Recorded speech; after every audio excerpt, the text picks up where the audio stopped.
hanging out with some brand new friends. Joe Sam, how's it going? It is going amazing, Derek. So right now we're talking about the African painted dog. I have Paul here with us, our carnivore keeper here at the Houston Zoo. Now, Paul, they've been really hungry. They've been ready to eat, right? Yeah, they are ready to go. So before we get into all the information about these amazing dogs, how about we let them eat? You ready? Yeah. In 3, 2, 1, let them run! Here they come, you guys. They've been really excited about this. This is one of the, look at, here they are. Oh, yeah, this is one of the enrichment programs that you guys have going on here. Tell us what they're doing right now. Yeah, so what we have right now are 4 male African painted dogs. We have Wiki, Tamu, Rafiki, and Moto, and they are jumping for their rib bones that we gave them today for our enrichment activity. You can see there's not only ribs in here and there, but they're also grabbing some branches and sticks. They're so used to doing stuff like this that we want to try and make it a little bit more difficult, change it up, make it more complex so that, you know, it's different and engaging and they're really thinking about what they're doing. And they're really getting their exercise in, too. They really are. I mean, you can see how well they can jump, and we normally can make this go even higher, and you can see them going up for it. They'll even take turns. So Tamu tends to be the one, and right now we have Moto jumping, but Tamu's normally the one. He can jump almost up to about 5-6 feet up into the air. This is really cool. So tell us some of the other special things about these African painted dogs. What's one cool fact that people would love to know about them, besides they're really hungry?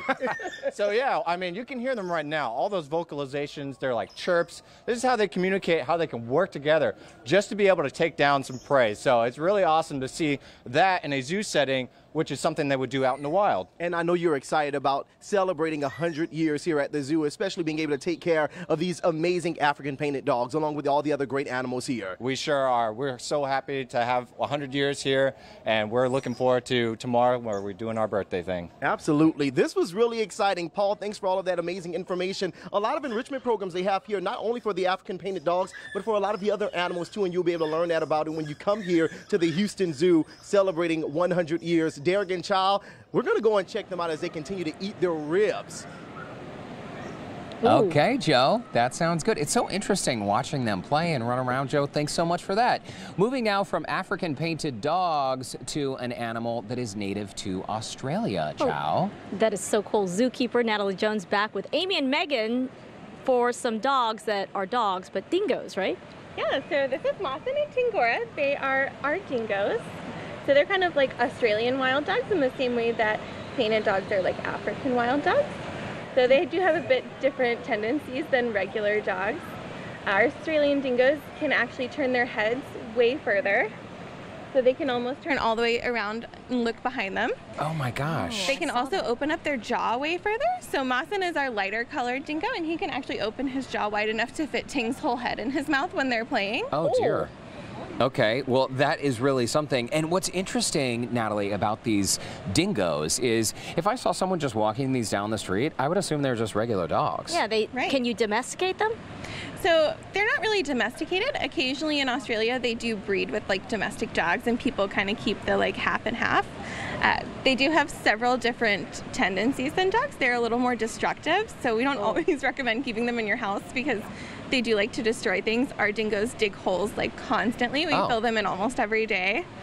So they can be a little destructive to be at home. Well, and also, weren't you saying that it would sort of be like the equivalent of having like a wolf at home as a pet? I mean, these are not pets. These are wild animals. Right, they're wild animals. So they're not quite as aggressive or as big as wolves, but they do have a lot of tendencies that wild animals would have. They have very high prey drives and things like that. Oh, they look so cute and they look so happy with Amy and Megan. What is their lifespan? So their lifespan is going to be about 12 to 15 years, kind of similar to a dog. So our dingoes are 10 years old right now. And they're friends? Yeah, they're actually brother and sister. So we got them from the same zoo at the exact same time. They've never been apart. So whenever we have to separate them for things, it's like a full meltdown, just like you wouldn't want to be separated from your family. Oh so my we try not to gosh. separate them. That's why they're here together, because they really love being together or with people. That is so, so sweet. Well, thanks to the dingoes, Amy and Megan and Natalie. Thank you so much. Who knew? I We got to know. meet a dingo. I know. Not a dog, a dingo. Not a dog, a dingo.